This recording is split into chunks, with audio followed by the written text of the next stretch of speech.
Hello guys, ganito lang pala kasimple ang gawin ang ating egg pie. Napakasimple lang. Akala ko noon ang napakahirap gawin ng egg pie. Napakasimple lang pala. So ganito lang ang mga kakailanganin natin para makagawa tayo ng napakasarap at napakasimpleng egg pie.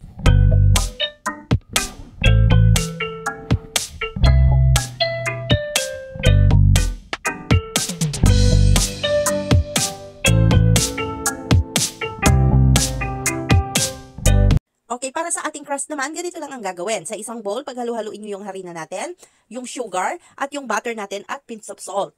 Ayan, paghalu-haluin nyo lang, masahin nyo yon. Pagkatapos ay para siyang pulbos din, yung butter natin, magiging parang pulbos din. May incorporate sa butter. Huwag nyo muna kagad lalagyan ng tubig hanggat hindi nalulusaw na parang pulbos din yung ating butter. Pag hindi pa nahahalo, huwag nyo munang ilalagay. Pagka nahalo na ng gusto na parang pulburon na siya, ay ilagay ninyo ang inyong water, yung cold water natin na 6 tablespoon. Pagka hindi pa sapat, pwede nyong lagyan ng kaya lang dahan-dahan kayo. At bilugin yon at pagkatapos ay ibabalot nyo sa cling wrap. Ira-ref nyo siya ng at least 30 minutes para nang sa ganun mag-rest yung inyong crust, okay? Ngayon naman, para sa ating fillings, ihalo lang sa isang bowl ang condensed milk, evaporated milk, yung mga eggs natin, 3 whole eggs and 2 egg yolks, at yung ating vanilla. Pag halo-haloin nyo lang yon at iset aside pag nahalo nyo na.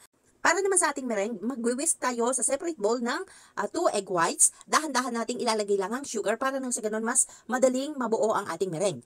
Pagka nabuo na ang ating meringue, ay ihalo na natin ng dahan-dahan sa ating liquid ingredients na pinrepare kanina. Okay? Ngayong ready na ang ating liquid ingredients, ay kukunin na natin ng ating niref na crust para nang sa ganun ma-flatten na natin gamit ang rolling pin. Pagkatapos ay imomold na natin into round or circle. Pag na-ready na ang ating crust, ay isasalin na natin o ipopour na natin ang ating liquid ingredients. Ayan. At pagkatapos ay i-oven natin siya 45 to 50 minutes into 180 degrees. Ayan. Ayan na guys! Luto na ang ating napakasimple at napakasarap na egg pie. Thank you for watching. Till next recipe. Bye-bye!